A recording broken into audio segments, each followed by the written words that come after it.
el que justifica al impío y el que condena al justo, ambos son abominación a Jehová. El que justifica al impío y el que condena al justo, ambos son abominación a Jehová. Así dice, ¿no? ¿Qué cosa es abominación a Jehová? El que justifica al impío y el que condena al justo. Entonces, bueno, hago una pregunta. Y el que condena al justo. Solo falta la tercera parte. La tercera parte dice, ambos son abominación a Jehová. No sé si esa parte la deje escribir. Ambos son abominación. Entonces, bueno, una pregunta. Aquí dice, ¿no? El que justifica al impío y el que condena al justo. Ambos son abominación a Jehová. Una pregunta. Primera pregunta. Pregunta del día de hoy. Vamos a empezar con una pregunta. Bueno, ya no empezar, ya llevamos 10 minutos. Una pregunta, ya cuando nos faltan solo 2/3 partes. Aquí dice el que justifica al impío, que es abominación a Dios. Entonces, hago una pregunta. ¿Dios puede justificar al impío? Así pregunto. Dios, según lo que vemos en este versículo, bueno, no solamente este versículo, hay que tener en cuenta toda la Biblia, ¿no? No podemos sacar de contexto, hay que leer toda la Biblia. Entonces, ¿Dios puede justificar al impío? Sí. No entendí. Sí, para salvación, sí puede, sí puede. Ay, sí puede. Aquí dice el que justifica al impío. Ya nos justificó. Sí, ya nos justificó. Dios, aquí dice, ¿no? El que justifica al impío. No, solo Dios puede. Ya se empezó a equilibrar la balanza. Primero estaba tirada hacia un lado. Sí, Dios justifica, sí, Dios justifica al impío. Ahora no, si nosotros no, ya ahora se empezó a levantar la báscula. Al fin que sí, no, sí, no, sí. Él vino por los pecadores y ya nos justificó. Bueno, vamos a mirar Romanos 4:5. Vamos a mirar Romanos 4:5. Dios es el que justifica, sí. Pero la pregunta es que si Dios puede justificar al impío. Porque aquí dice el que justifica al impío es abominación a Jehová, ¿no? Así dice, el que justifica al impío es abominación a Jehová. Vamos a mirar Romanos, capítulo 4, versículo 5. Romanos 4, versículo 5. Dios es el que justifica.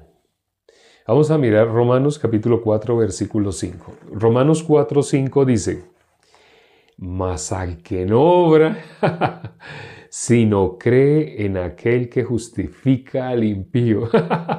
¿Quién es el que dice que justifica al impío? Aquí dice, mas al que no obra, sino cree en aquel que justifica al impío. Así dice, su fe le es contada por justicia. Mas al que no obra, sino cree en aquel que justifica al impío. Dios es el que justifica. Dios es el que justifica. Ahora, Dios es el que... Aquí dice que justifica al impío, ¿no? Aquí así dice, ¿no? Sino cree en aquel que justifica al impío. Así dice. Mas al que no obra, sino cree... Quien había dicho no, ahora dijo sí. Dios es Dios el único que justifica si el impío logra creer sí. Bueno, no. Ciertamente, ¿por qué para Dios es abominación el que justifica al impío? Pero aquí dice el que cree en aquel que justifica al impío. Y ya me escribieron quién es el que justifica al impío, Dios. Pero si Dios, ya leímos, ¿no? Claramente, para Dios hay algo que es abominación, el que justifica al impío. Entonces, realmente, la expresión no sería que Dios justifica al impío. Vamos a mirar qué es esto de que si no cree en aquel que justifica al impío. Ahora, ¿un impío puede ser justificado?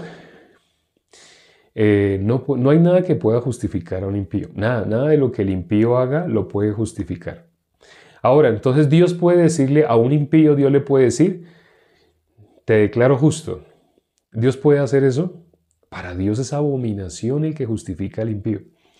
Entonces, ¿por qué dice acá este versículo, si no cree en aquel que justifica al impío? Vamos a mirar. Curiosamente, la mayoría de los hermanos contestaron. Ya se van a dar cuenta qué fue lo que contestaron. Y el que había dicho no, luego se arrepintió. Vamos a mirar. Cuando nuestro Señor Jesucristo nos ve a nosotros, dice la Biblia que Él no mira lo que mira el hombre. Dios no mira la apariencia. Dios no va a mirar a una persona haciendo caras. Ay, mi Señor, yo quise siempre servirte. Yo siempre quise adorarte. Yo siempre quise estar contigo. Dios no. O sea, nosotros estamos acostumbrados desde niños a manipular así a nuestros padres.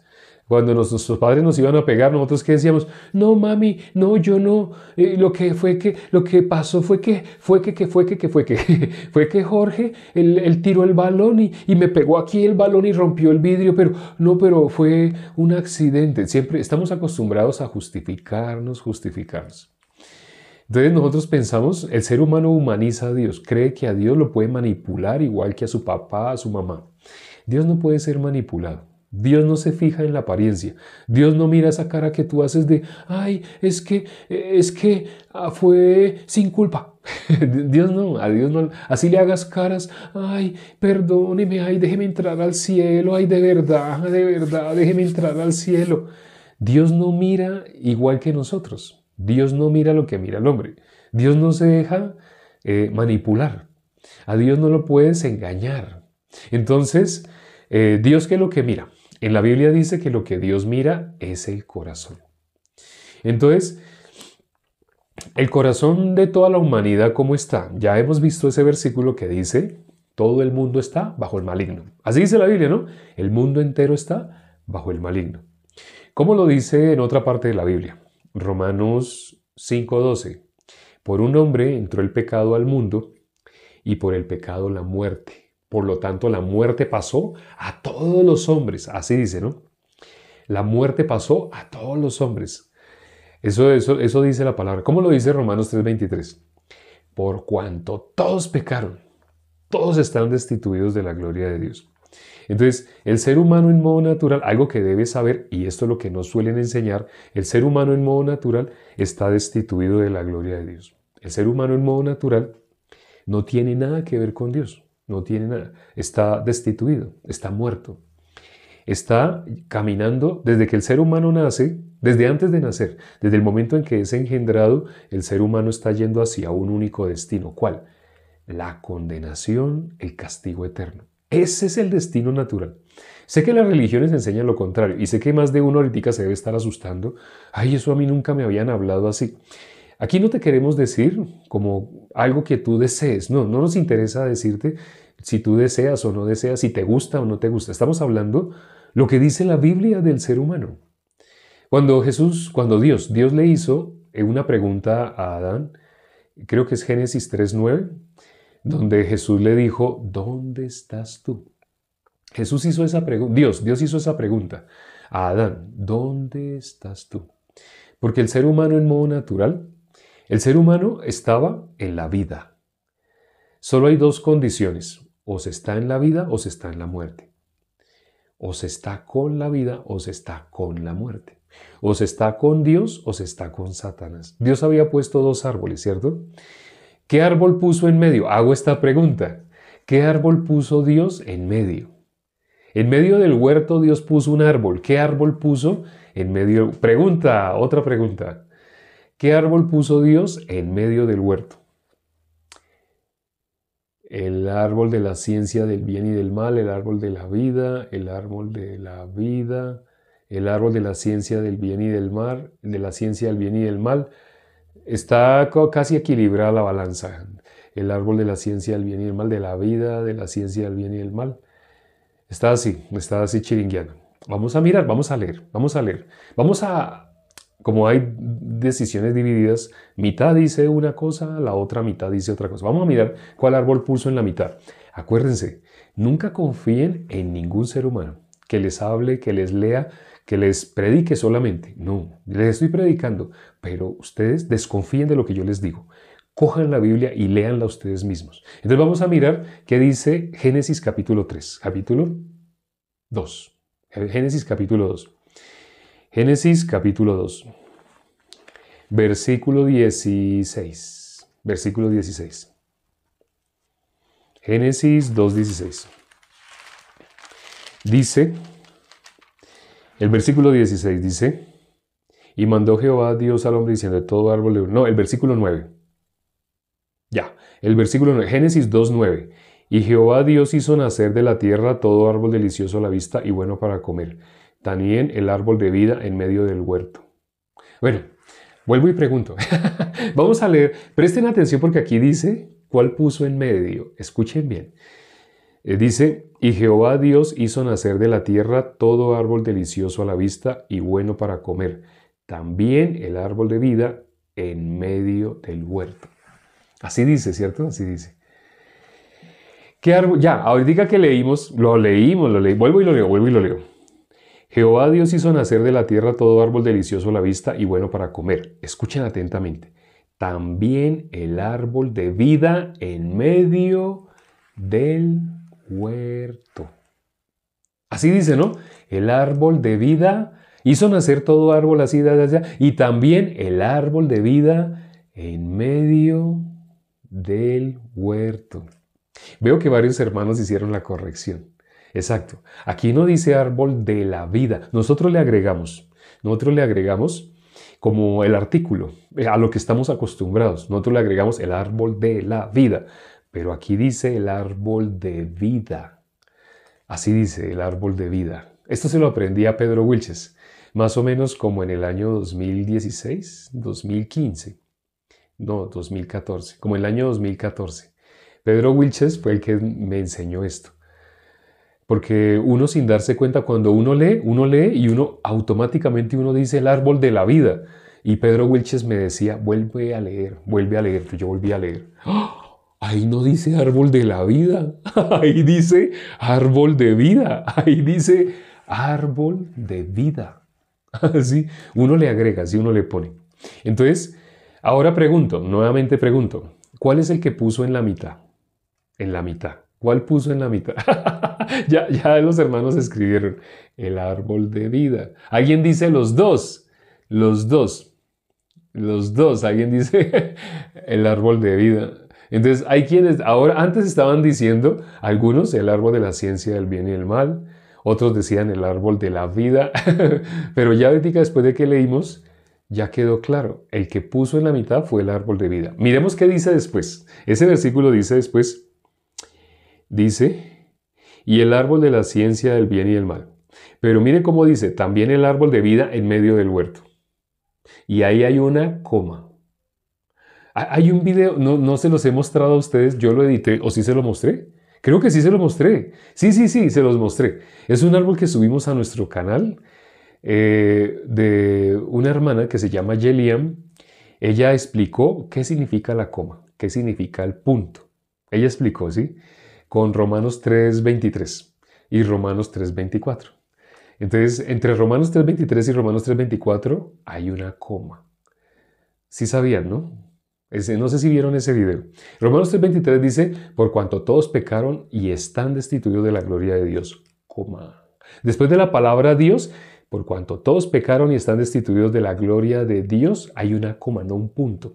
Si hubiera un punto, ahí finaliza todo. No hay más opción. Así nos enseñó Yeliam, ¿no?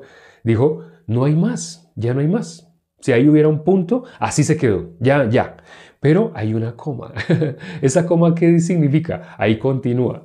Sí, ahí continúa y nos va a decir entonces algo más que tiene que ver con ese tema. Sí, destituidos de la gloria de Dios. Hay una coma y dice, siendo justificados gratuitamente por su gracia, mediante la redención que es en Cristo Jesús. Y ahí sí hay un punto. Entonces, ¿cómo se lee? Solamente se lee el 23. La mayoría, cuando le preguntamos a líderes y pastores, ¿tú eres justo o pecador? Ellos automáticamente nos dicen, hay un versículo en la Biblia que dice, por cuanto todos pecaron y están destituidos de la gloria de Dios. Ese versículo se lo saben, pero ahí termina en coma. O sea, ahí no deberían detenerse porque ahí hay una coma. Ahí deberían leer como, por cuanto todos pecaron y están destituidos de la gloria de Dios, siendo justificados gratuitamente por su gracia, mediante la redención que es en Cristo Jesús. O sea, si se quieren aprender de memoria, tienen que aprenderse, sí, el 23 y hasta el 24, porque es un solo tema. Sí, no habla de dos cosas separadas, no, porque el uno no terminó en un punto, sino terminó en una coma. Pero lamentablemente se sabe en la mitad, curioso. Y se sabe en la mitad, a la manera como lo leen, es para su propia condenación. ¿Por qué no se sabe en la mitad que les da la salvación? Porque esa parte no la conocen. No, raro, ¿cierto? Entonces aquí también dice, la gente se burla de mí porque soy perfecto gracias al Señor Jesús. Gloria a Dios. Gloria a Dios. Dios, ¿cómo nos ve? Perfectos. Si Dios dice que somos perfectos, nosotros vamos a decir que no.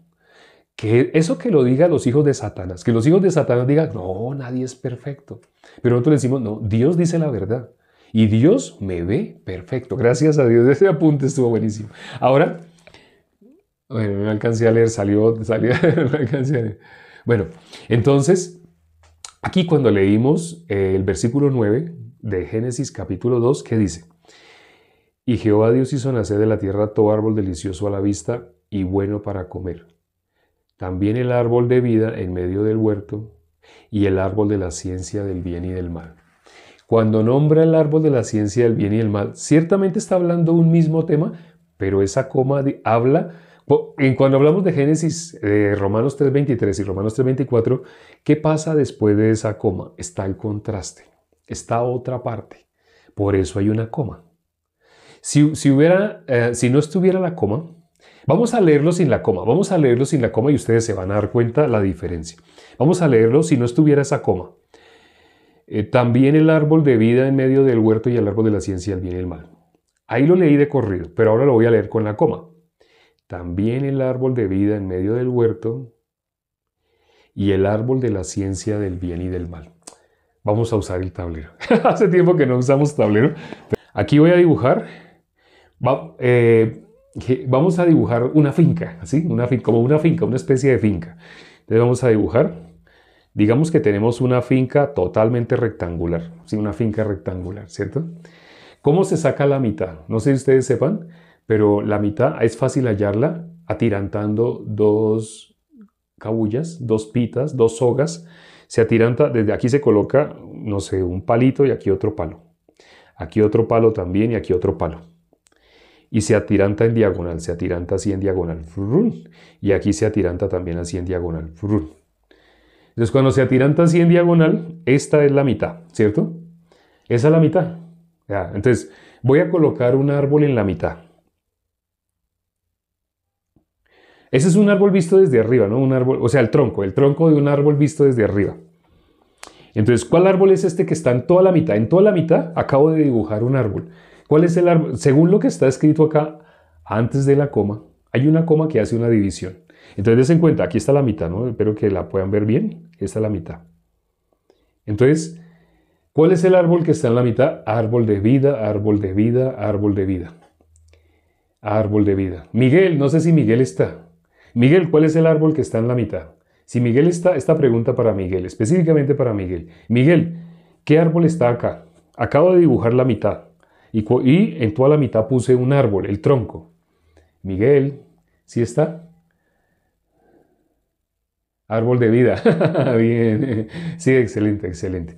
Ese es el árbol de... La Biblia dice árbol de vida. Y hay una coma, y después de la coma, ¿qué dice?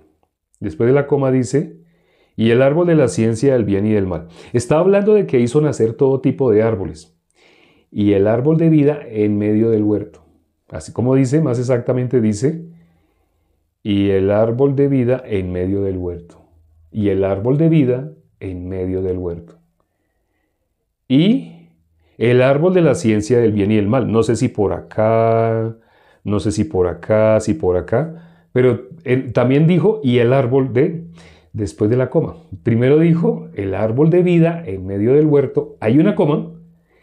Y el árbol de la ciencia del bien y del mal. Entonces, ese es el árbol Ciencia, voy a escribir al revés la C, aquí escribí la C al revés. Y la U, la B, la ciencia, bien y mal.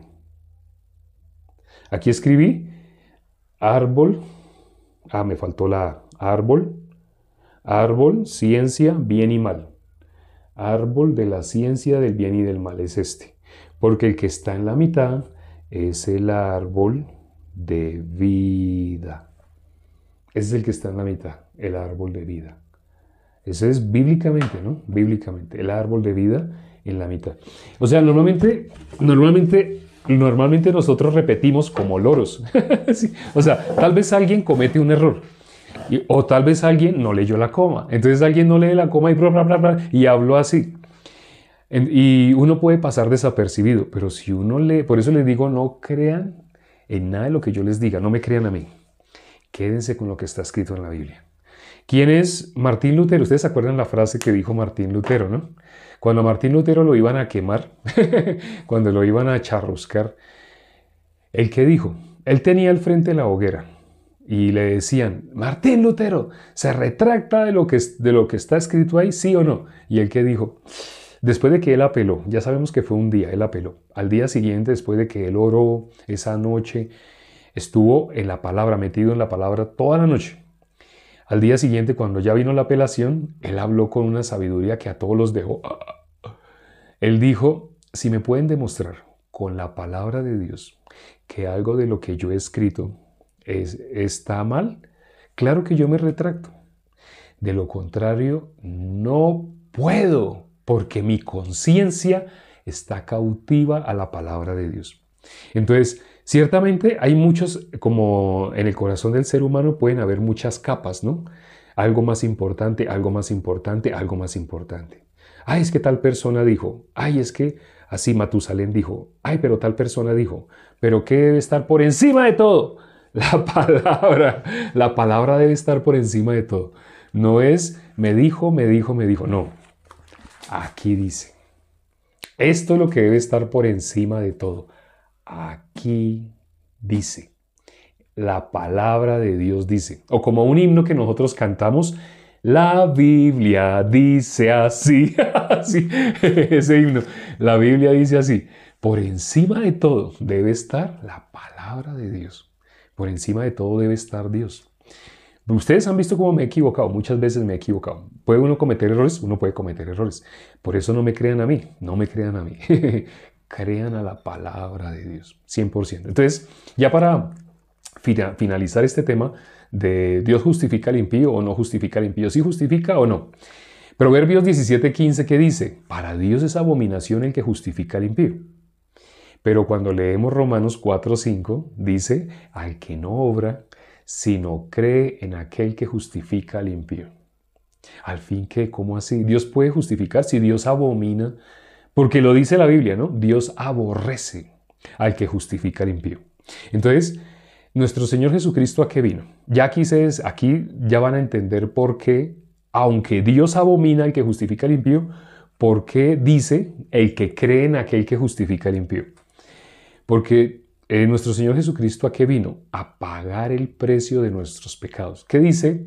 Hablamos ahorita de Romanos 4:5, ¿cierto? Vamos a leer el último versículo de Romanos 4, que es el versículo 25. Romanos 4:25. Vamos a mirar Romanos capítulo 4,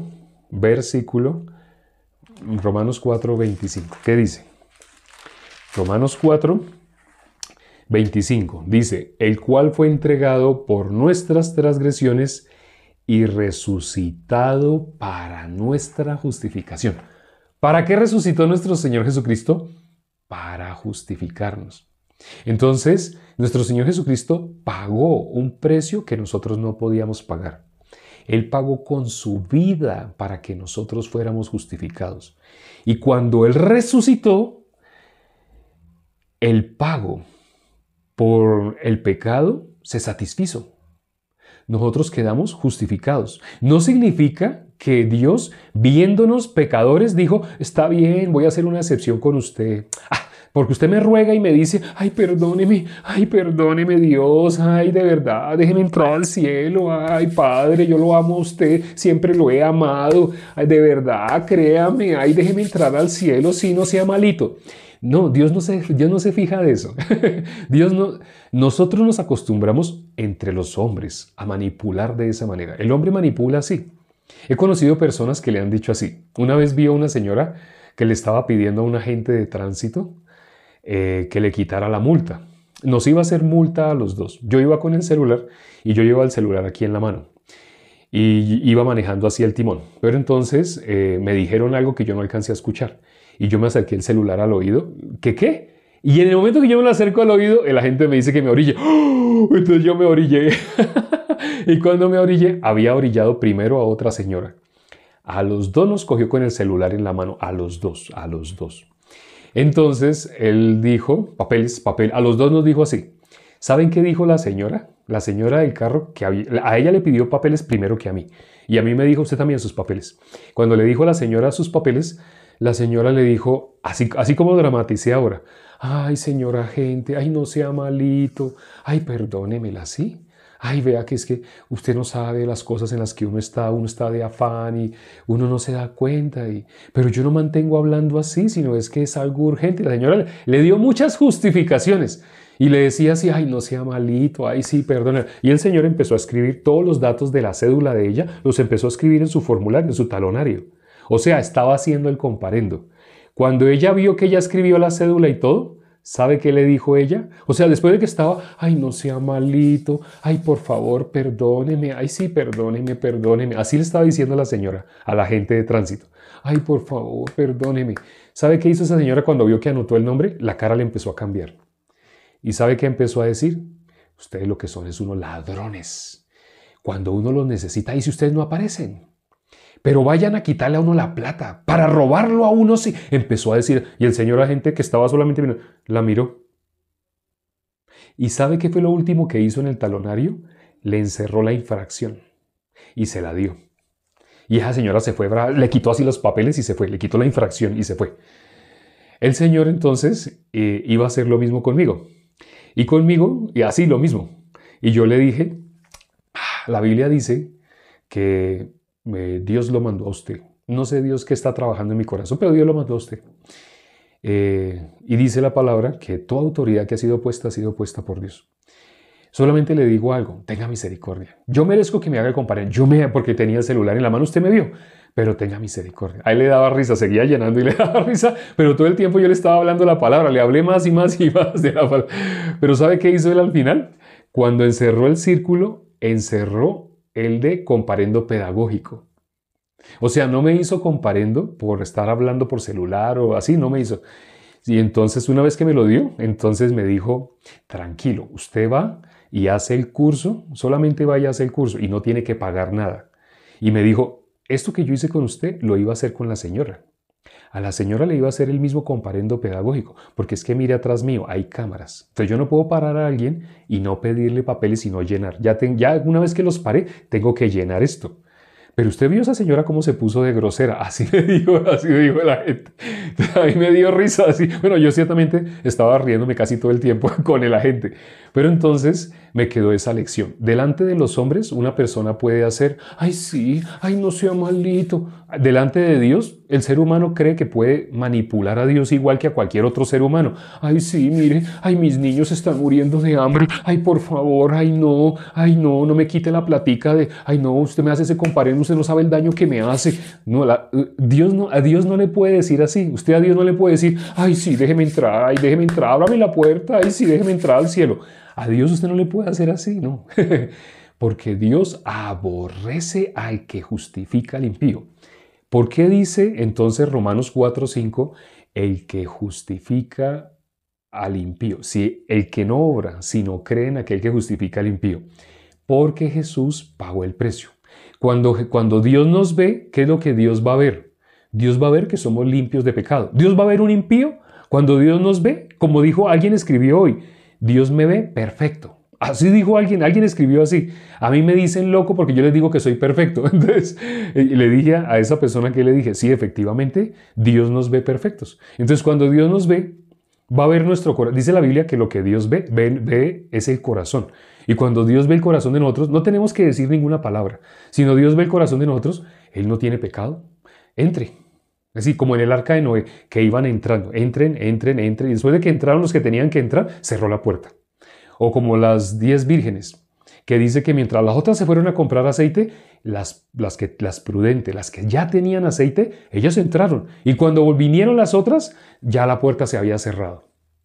Entonces, lo mismo, cuando una persona, ¿por qué personas van a entrar? ¿Qué personas van a poder entrar al reino de los cielos? La persona, Dios mira el corazón. La Biblia dice, bienaventurados los de limpio corazón. Cuando Dios ve el corazón, Dios ve, no tiene pecado. Entre, no tiene pecado. Hijo mío, usted es un hijo mío. Usted también es hijo mío. Eso es lo que significa el que cree en aquel que justifica al impío. No significa que Dios va a decirle a un pecador, está bien, porque usted me rogó, así como usted me está rogando, está bien, voy a hacer una excepción con usted. Siendo pecador, entre al cielo. Dios no va a ser así. Dios no puede hacer así. Por eso dice que para Dios es abominación el que justifica al impío. Ya entienden por qué Romanos 4:5 parece que dijera lo contrario. No es que diga lo contrario, sino que Dios, cuando nos ve, va a ver la justicia de Dios. Dios mandó su justicia. ¿Todo el mundo lo puede recibir? No. Cuando la Biblia dice, mas a todos los que le recibieren, a los que creen en su nombre, esa persona está vestida con la justicia de Dios. Hoy, ¿por qué llegamos a este tema? Porque estábamos hablando de las vestimentas. ¿Qué representa la vestimenta? La vestimenta de nosotros los seres humanos. Es decir, cuando dice que Pedro se puso su ropa, está hablando de la justicia humana. La vestidura humana representa la justicia humana. Pero la vestidura, ¿por qué dice la Biblia vestidos de nuestro Señor Jesucristo? La justicia de Dios. Solamente la persona que tiene la justicia de Dios en su corazón no tiene pecado. La persona que no tiene la justicia de Dios, así se presente delante de Dios, sí, Diosito, no sea malito. Así le van a decir a Dios, no sea malito. Así como trataron de manipular a su papá, a su mamá, a sus tíos, a su jefe. Así van a querer manipular a Dios. Pero Dios no necesita oír hablar a nadie. Dios solamente mirando, sabe, aquí a la derecha sería acá. A la derecha, así, oveja, usted es oveja, venga, usted también es oveja, usted también allá. El que lo molestó. Usted lo molestaba porque usted decía que era perfecto. Venga, usted también es oveja. Ya para acá. Usted también lo molestaba. Usted hacía las ovejas. Y después de que aparta las ovejas, ¿qué hace con los cabritos? Los cabritos los deja a la izquierda. Y después de que a los cabritos de pronto están celebrando, aquí se encuentran, los cabritos están felices, porque entre cabritos, hola hermano, se encuentra un cabrito con otro cabrito. Y el pastor, mire, ahí también está. Y los cabritos están felices, están haciendo fiesta. Está el pastor de la otra iglesia donde ellos asistieron, está el otro pastor entre esos cabritos. Y todos se saludan. Sí, yo sí sabía que mis ayunos, ese ayuno que yo hice de 21 días, ese ayuno que hice de 7 días, y todos los cabritos están felices. Pero cuando ya se hizo la separación de ovejas y cabritos, ¿qué le va a decir Dios?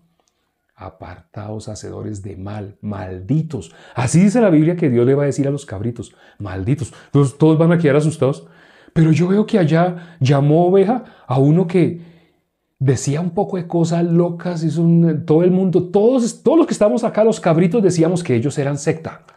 Y a esos que les decíamos secta, los llama ovejas. Y a nosotros que ayunábamos, es injusto. Van a ser como el hijo mayor de los dos. ¿Sí se acuerdan de la parábola del hijo pródigo? Sí, es injusto, es injusto. Así va a ser los cabritos. No se me había ocurrido nunca. Pero a eso es lo que se refiere con Dios, no al que obra, sino al que justifica, al que cree, a aquel que justifica al impío. No porque nosotros seamos impíos. Delante de Dios ya no somos impíos. Éramos impíos, pero ¿cómo fuimos justificados? Por creer la obra que hizo Dios para justificarnos. Eso ya nos hace justos. Nos hace justos. Las ovejas son justas. Los cabritos son pecadores. Pedro Wilche lo explicó más ampliamente. Bueno, y nos hemos pasado hoy bastante. Vamos a orar ya para terminar. Padre, gracias por este tiempo que nos permites para considerar tu palabra. Gracias, Señor, porque nos permites ver en la palabra cuál es el camino de los justos. En las iglesias no enseñan. Cuando le hablamos a nuestros amigos, familiares, personas que llevan años yendo a una iglesia, cuando les decimos que si son justos o pecadores, se sorprenden, se asustan y dicen, ¿usted por qué dice que justo? Yo nunca había oído al pastor, a nadie había oído hablar de que los justos, que, ¿cómo así que sí justos? El ser humano, ¿por qué habla de esa manera? Porque el ser humano cree lo que hace la mayoría. Si la mayoría, todas las que se hacen llamar iglesias, dicen que todos somos pecadores, entonces repiten así como loros, pero no saben que están negando lo contrario a ser pecador. Bíblicamente, lo contrario a ser pecador es ser justo. Nunca les han hablado. En esos lugares que nunca les han hablado de cómo llegar a ser justos, eso no es iglesia. Ante los ojos de las personas sí, pero delante de Dios no. Ellos piensan, les hacen pensar en esos lugares que no son iglesias, que aún siendo pecadores, Dios los va a justificar. Pero la Biblia dice claramente que Dios aborrece el que justifica al impío. Porque un impío de ninguna manera puede entrar al reino de los cielos. Para que entre al reino de los cielos tiene que ser justo. Gracias, Padre, por esta verdad que has escondido de teólogos, de gente muy estudiada, de gente que supuestamente llaman apóstoles, incluso los llaman, tienen títulos como doctor en divinidades y títulos así rimbombantes, pero no tienen nada que ver con Dios. Delante de los hombres son honrados por la forma como se visten, pero delante de Dios, Dios no se deja guiar por esas apariencias o porque todo el mundo les aplauda. Dios no mira de esa manera. Ten misericordia a las personas que aún no han recibido la salvación y permíteles que esa venda les sea quitada. Permite que puedan ver cómo los han estado robando. Esos lugares son cuevas de ladrones. Ten misericordia a todos los que se han conectado el día de hoy y los que no habían alcanzado la salvación, extiéndeles la misericordia, Padre. Ten misericordia, por algo les has permitido llegar hasta acá para que reciban la salvación. Te lo pedimos con un mismo corazón, con los hermanos, y hemos orado en el nombre de nuestro Señor Jesucristo. Amén.